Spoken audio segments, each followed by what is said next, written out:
Ansiedade, desesperança, automutilação, choro excessivo, pensamentos suicidas, solidão. São muitos os sintomas de uma doença que até há pouco não era considerada como tal, mas hoje já se tornou um mal do século. O que pode fazer uma pessoa chegar a esse estágio? Seria resultado das suas experiências ao longo da vida ou uma predisposição genética? O fato é que a doença existe e não pode ser ignorada, pois 322 milhões de pessoas no mundo sofrem com esse mal, segundo a Organização Mundial de Saúde. Mas afinal, o que é depressão? Mas se pode dizer que é uma doença, é uma patologia na qual muitas pessoas na atualidade estão passando. A depressão é mais frequente em mulheres do que em homens, 2 vezes mais frequente em mulheres. Pode ocorrer desde a infância, você vê criança com 5, 6 anos deprimida. Sim. E até idoso. O primeiro episódio pode acontecer até com o idoso, então pode, ao longo de toda a vida pode ter.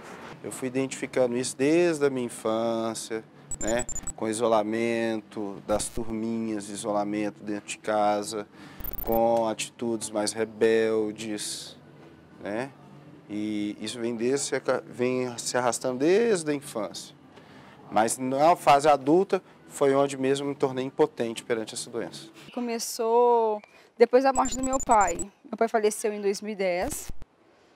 Então, eu não chorei. Eu reprimi esse sentimento dentro de mim e não consegui chorar. Quais são os sintomas básicos de uma pessoa depressiva? Porque muita gente às vezes pode ter uma tristeza, alguma coisa mais grave, mas não chega ainda a ser depressão.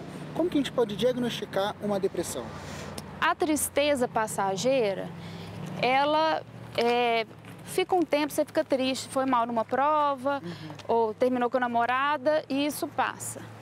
No caso da depressão, ela vai durar pelo menos 2 semanas. Sim. A pessoa pode ser fato de tristeza, muitas vezes não é nem tristeza, a pessoa perde o brilho pelas coisas, a vida perde o sentido, não vê graça em nada. Baixa autoestima, ligado à incapacidade. Sou incapaz desde levantar nessa manhã, de ir trabalhar, de executar bem o meu trabalho, de conseguir um namorado, uma namorada, de ser feliz, ligado à realização pessoal ou de tarefas simples, como diria, né, capacidades, de tarefas simples como a limpeza de casa, por exemplo, levantar de manhã, ir trabalhar, todos são sinais ou sintomas ligados à depressão, que aí a pessoa a gente pode somar, né, esses vários sintomas e dizer que uma pessoa se encontra deprimida, né? Meu pai morreu em 2010, abril de 2010. Então, maio de 2011, eu comecei a sentir os sintomas. De ficar no quarto trancada, você saía do quarto para comer alguma coisa e voltava para o quarto e ficava o dia todo deitada. Aí eu fiquei afastada, já fiquei uns 3 meses afastada pelo INSS por causa da depressão. E no primeiro momento, os médicos não descobriram que era depressão. Colocavam um monte de sintomas, menos depressão. Aí, quando eu trabalhava em Contagem ainda, uma médica lá me orientou para um psicólogo para conversar. Aí eu marquei, ele fez uns exames, me fez um monte de perguntas e foi constatado que eu estava com depressão. A pessoa nem sente triste, mas não sente nada, falta de sentimento mesmo. Ou choro fácil, para de comer, a gente vê muitas vezes, chega no consultório, a pessoa em 1 mês perdeu muito, sem fazer regime, sem nada, começa a perder muito peso. Ou alteração no sono também, outros sintomas de concentração, não consegue concentrar, e começa a repercutir no trabalho ou na escola. O diferencial de ser uma tristeza ou de ser depressão é muito o impacto que tem na vida da pessoa, isso não passa. Sabe, começa a repercutir na vida social e funcional da pessoa. A dificuldade de convívio social que eu tinha me causava muito medo, tristeza, né? Eu não queria viver no meio das pessoas. Porque tem momento que você está bem, que você põe um sorriso no rosto e mesmo você está mal por dentro, você tem que superar para não deixar passar para minha filha, para minha mãe, para eles não verem que eu estou chorando, ou tá sofrendo assim, ou então ficar isolada no meu quarto e deixar de conversar com minhas amigas. Então, nesse momento, eu me isolei de todo mundo. As únicas pessoas que eu tenho contato mesmo é com a minha família, com minha amiga e com o pessoal da faculdade. Porque das coisas que acontecem é o isolamento. Exatamente. Ficar muito tempo no quarto, dormir até tarde, depois comer pouco e voltar a dormir, né? Sempre fazer coisas reclusas, ter cores escuras no quarto, muitos objetos no quarto, pouca limpeza, muita coisa no quarto. Então você não consegue nem respirar, às vezes, num quarto com uma pessoa depressiva. Algumas pessoas passam a vida inteira tentando esconder a sua depressão. Tentam, na verdade, mascarar os sintomas com um rosto feliz, como se estivessem bem, quando na verdade não estão. Essas pessoas não admitem o gravíssimo estado que vivem e muitas vezes não procuram ajuda profissional por puro preconceito. Ainda tem esse preconceito e isso acaba que atrapalha muito no tratamento, né? No caso da depressão, muitas pessoas precisam de tratamento e deixam de procurar por isso. Tem esse preconceito, às vezes a família tem esse preconceito e a pessoa acha que o próprio fato de ir no psiquiatra até para fazer uma avaliação, ela já vai ganhar o carimbo de louco por ter entrado no consultório do psiquiatra. E isso vai se desfazendo e a tendência agora cada vez mais a gente vai vendo que isso está se desmistificando. Eu acho que é uma culpa da sociedade mesmo, que não aceita a depressão como doença. Eles acham que a depressão é você fazendo o corpo mole. Qual que é o ponto que a pessoa percebe que ela precisa de uma ajuda médica? O ponto para a pessoa saber que precisa de ajuda, seja médica ou psicológica, é saber que não está dando conta sozinha. Então, é muito importante que nós saibamos que sozinhos, em determinados momentos, nós não conseguimos. Então, a gente inicialmente pede a ajuda de um amigo, pede a ajuda de um parente, pergunta, eu estou sentindo assim, eu estou sentindo que eu não estou dando conta sozinho. Né? O ideal é saber que, naquele momento, ela não está dando conta sozinha de fazer, em particular, suas atividades corriqueiras. Há também aqueles que, mesmo apresentando os sintomas, sofrem incompreensões com aqueles que convivem. Colegas de trabalho, familiares, nem sempre as pessoas estão preparadas para lidar com essa realidade que, mesmo sendo tão antiga, ainda é nova para muita gente. Qualquer empresa não aceita que o funcionário está com depressão. Eles falam que depressão o funcionário não quer trabalhar, está fazendo corpo mole, está arrumando a depressão para não ir trabalhar. Eles acham que é uma desculpa? Sim, eles acham uma desculpa. Porque na empresa que eu trabalhava antes, ela está assim, ela está deprimida, está chorando porque ela está fazendo graça, porque ela não quer trabalhar. O que acontece que eu vejo no consultório? Se uma pessoa quebra um braço, ninguém pensa, quebrei o braço, então vão lá. O amigo não fala assim, vão lá. Vão mexer com o braço, vão lá construir uma casa comigo, porque você consegue. Se você tiver força de vontade, você consegue. Não consegue, Ninguém claro. pensa nisso. Mas com a depressão, as pessoas acham que é falta de força de vontade. Que é simples assim. E as pessoas cobram da pessoa deprimida isso, que ela tem que levantar, que ela tem que dar conta. E é uma coisa orgânica igual. Então ela não dá conta porque ela está doente. Então ela tem que tratar e tratar a doença com essa seriedade. No início foi difícil, porque eu não aceitava. Eu achava que era corpo mole, que ela não tinha nada. Cheguei a brigar, xingar, mas Deus foi me tocando e vendo o estado que ela estava ficando, só dentro do quarto, escuro. Uma vez que a família percebe que há algo a mais do que simplesmente uma tristeza e que os sintomas pertinentes à depressão foram detectados, é hora de agir, de ajudar. Mas e na prática, como se dá essa ajuda? A família não é responsável por tirar a pessoa da depressão. Quem tem que ajudar isso é um profissional. Então a família ajuda a levar até um profissional. A pessoa não dá conta na depressão. E esse é o maior sinal. A pessoa não dá conta de fazer as coisas sozinha. Ouvir, conversar com a pessoa, acolher, mas ajudá-la a se organizar, procurar o tratamento. Porque a pessoa, quando ela está nesse quadro, ela não consegue ver muitas vezes perspectiva, então ela não consegue se organizar para procurar tratamento. Então é muito importante o familiar ou amigo ou quem está junto ajudá-la nesse sentido, sabe? Então a família pode fazer o quê?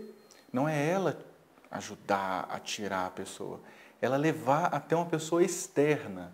Pessoa externa é preferencialmente o primeiro psicólogo, um psicólogo de confiança. Um erro das pessoas que têm depressão é porque elas não querem desabafar com ninguém. Então, por isso que tem os psicólogos para ajudar as pessoas.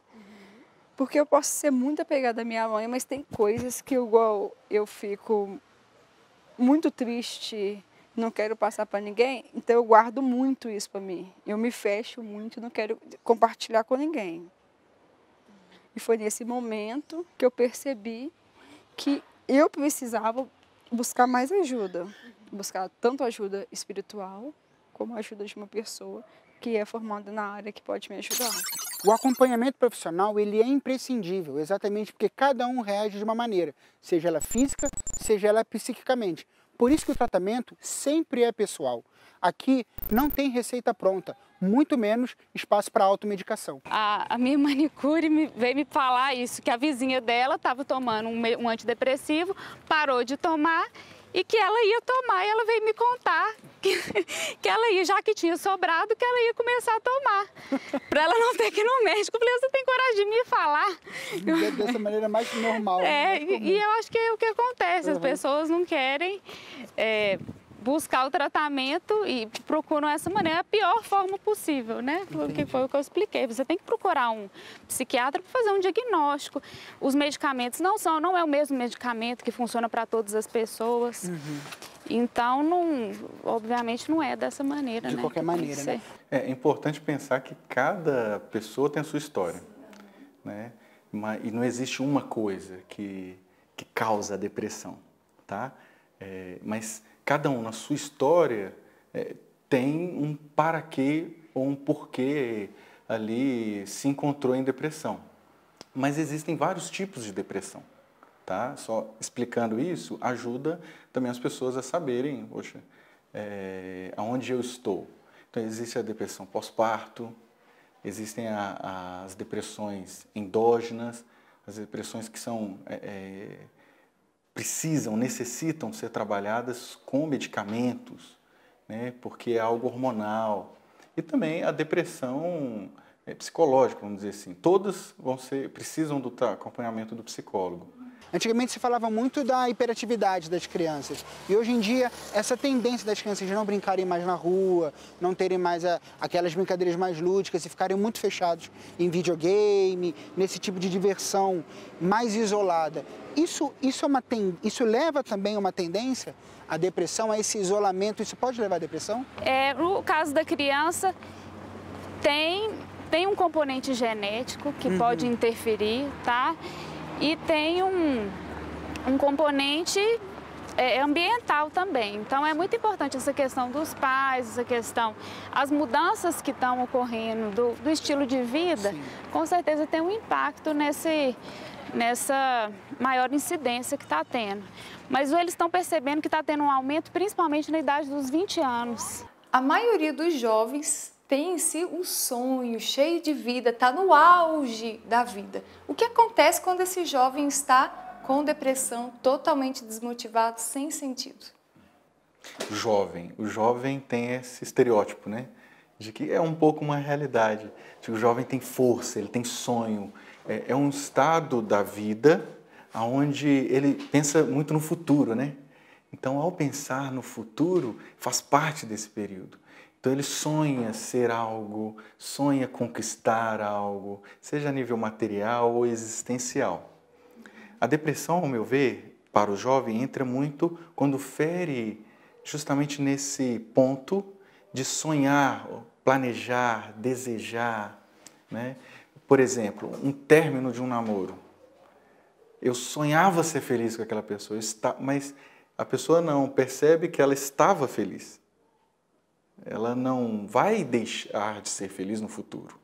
Então, pensar que o jovem está sempre para frente, para frente. Quando ele fere esse sonho, esse desejo, essa possibilidade, ou seja, essa crença de ser feliz, de realização, que no fim das contas é ausência de sentido, aí ele se encontra, eu não posso dizer em depressão, mas se encontra com a falta de sentido. Por consequência, deprimido, perda de força, de desejo, de crença na vida, nas atividades dele.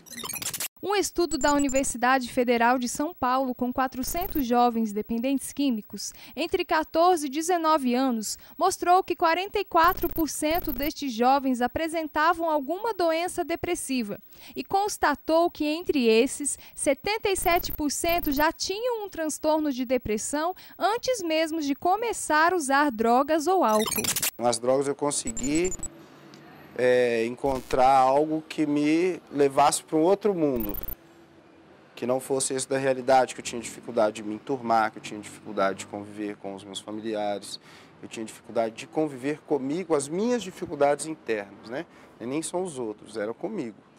E aí as drogas me ajudou a esquecer do mundo. Quando a pessoa que tem depressão é uma gestante, isso interfere na vida da criança? Uma pesquisa feita no Hospital de Medicina na Holanda revela que bebês cujas mães apresentam sintomas de depressão durante a gravidez têm o maior risco de apresentar a doença lentamente. Você discutiu com seu marido? Você ficou com raiva do pai da criança? Você ficou depressiva? Por exemplo, crianças na gestação onde que a mãe estavam com uma depressão, né, dessa criança. Então, o que essa mãe faz? Filhinho, põe a mão na barriga. Filhinho, isso não é com você. Essa discussão é entre minha e o papai. É entre eu e a mamãe, e assim fala. Essa tristeza é minha. Conversa com a criança. Isso liberta as crianças de alguns traumas, de alguns medos, que são de quem? Do adulto. Então, o próprio pai pode conversar com a criança, não se diz muito isso, né? Na gravidez humanizada, que o pai conversa, a mãe conversa, fazer esse diálogo autêntico, porque a criança já registra, já tem registros na gestação. Então, dizer, olha, isso aqui não é seu. Essa discussão aqui, essa tristeza é da mamãe, não tem nada a ver com você. A criança não assume. Alguns dizem a síndrome do redentor. O que seria isso? Seria a criança ama tanto a mãe que quer assumir uma dor dela. Então você já coloca um corte ali e diz, não precisa. Se tratada corretamente, a depressão pode regredir. Mas o maior problema é que apenas 30% dos casos recebe o tratamento adequado e o agravamento da doença pode levar o paciente ao suicídio. De acordo com a Organização Mundial de Saúde, a cada 100 pessoas com depressão, 15 decidem tirar a própria vida. O suicídio, na realidade, é um extremo. É muito a ausência de sentido na vida da pessoa, ou seja, ela não tem mais esperança.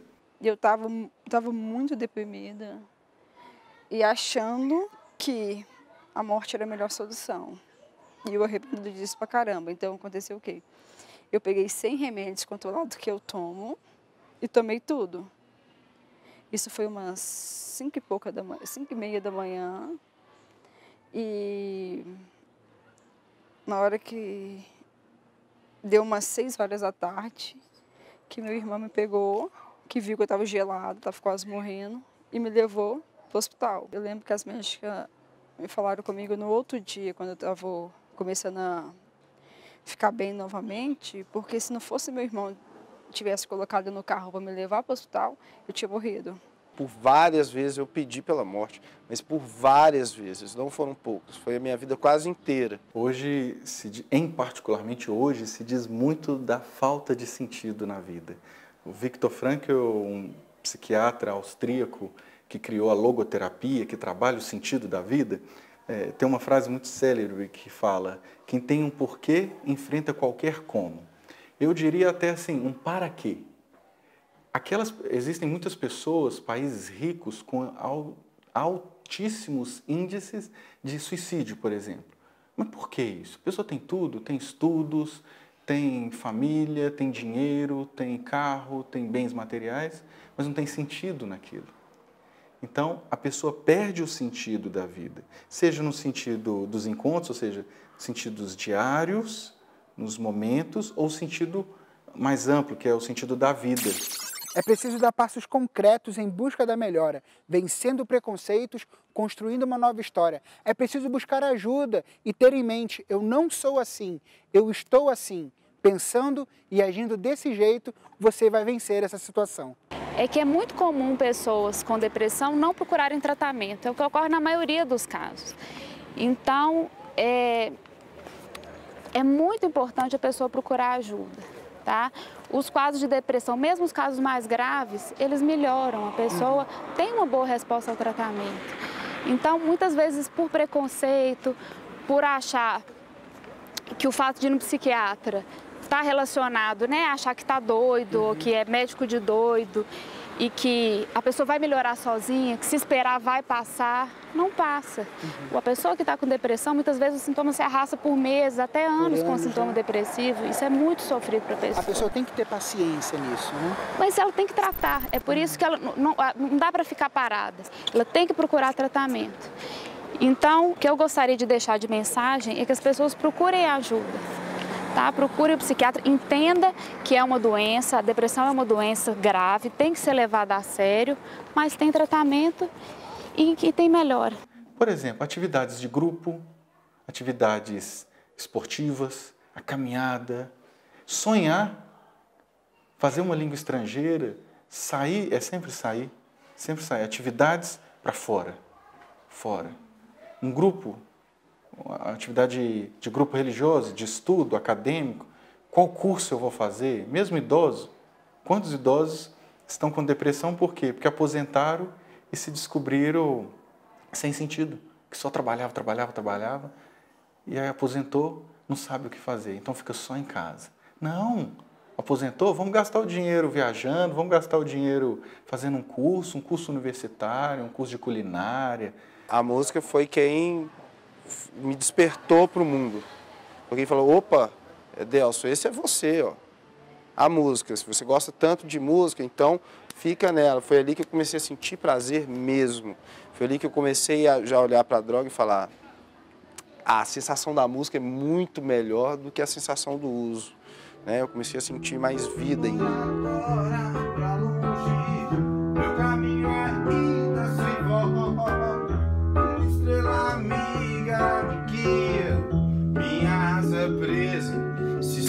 Eu encontrei um apoio fundamental na minha mãe, entendeu? Porque foi a pessoa que me acolheu, porque mesmo quando eu estava no pior momento da minha vida, assim, por causa da depressão, ela foi a única que me tirou do fundo do poço, que acreditou em mim, acreditou no meu potencial. Que ela falou assim, não, você não vai ficar mais doente. Eu vou brigar por você. Eu não quero você da maneira que você está. Sempre eu estou incentivando, só palavras positivas, para ela poder acreditar no potencial dela, para ela poder seguir. Ela tem que seguir um horizonte, ela tem que olhar para frente. Né? O que ficou para trás, ficou. Ela tem que olhar o horizonte. Hoje eu já vejo ele bem mais centrado, está focado. Né? Fez um planejamento, está seguindo. Não é isso? Ou estou enganado? Não, por aí, né? Vou-me embora agora. Meu caminho ainda sem volta, uma estrela amiga me guia, minha asa presa se solta. Hoje o Edelcio que é uma pessoa mais positiva, é uma pessoa que não usa drogas, não bebe, não fuma, pratica esporte, é uma pessoa que nas dificuldades vê oportunidades, né? E, na verdade, eu quero levar isso para o próximo. Eu quero que o próximo entenda que, na verdade, a dificuldade na depressão está nele. Pode ser que existam questões genéticas, químicas do organismo, pode influenciar na depressão? Pode. Mas a força do pensamento é o que manda. Entendeu? Quem quer, consegue. Se as pessoas olhassem e ver que a depressão é como se fosse qualquer outra doença, as pessoas estariam se curando mais rápido. Eu quero ser feliz, eu quero dormir em paz, eu não quero ficar preso dentro do meu quarto. Não vou falar com você que eu não fico tem dia que eu tô bem, mas tem dia que eu falo, eu não posso ficar mal, então tem que colocar um sorriso no rosto, então tem que viver. Mas a minha mãe e minha filha foi fundamental nessa parte. Não tenha medo de se aceitar, não tenha medo de nada nessa vida. Porque o mais bonito a gente já tem, que é a vida. Agora é só aprender com ela e viver, o resto é resto. Né? Vamos treinar um pouquinho então? Ser professor de música é ser pai, né? Na verdade, tem que ter essa sensibilidade, né, Vou curtir as flores da estrada.